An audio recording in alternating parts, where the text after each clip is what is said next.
Мы продолжаем рассказывать в наших выпусках об отважных всадниках героической конницы. В этом году исполняется 100 лет дикой дивизии. Одним из добровольцев был Бексултан Бекмурзиев. При жизни этот мужественный человек не бравировал своими наградами и боевыми заслугами.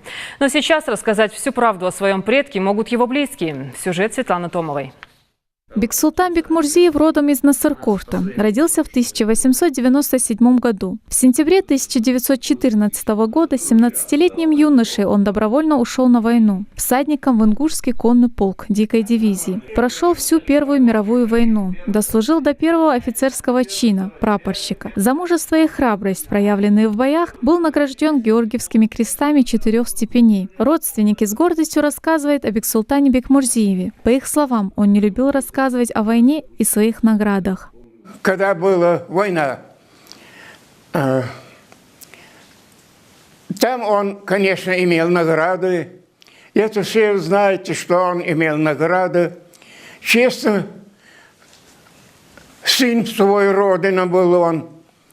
И дальше по работе тоже здесь он имел авторитет, конечно, как лучший сын Родины. Не только дети, но и старшие всегда с большим уважением и с некоторой такой опаской относились к его личности. Он был немногословный, был исключительно уважаем не только членами своей семьи, своего рода, но и односельчанами.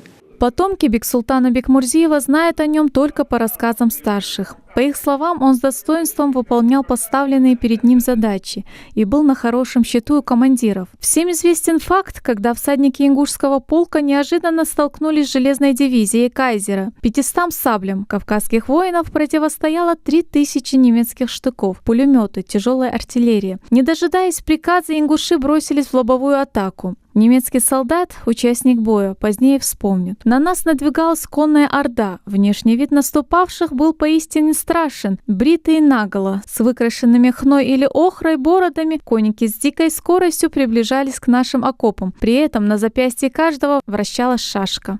Я горжусь тем, что мой дядя в то время показал такую отвагу, такую смелость. И наградить человека 4 крестами георгиевскими. И в то время это не каждому дано было получить такие ордена. Да и сегодня все, кто сопричастен к этим вещам, гордятся, что у них в роду, у них имеются вот такие люди. Дед в своей жизни послевоенной был очень строгим, подтянутым человеком. Всегда был одет с иголки, как офицер, застегнут на все пуговицы. Когда заходили, даже очень маленькие, всегда вставал во весь рост.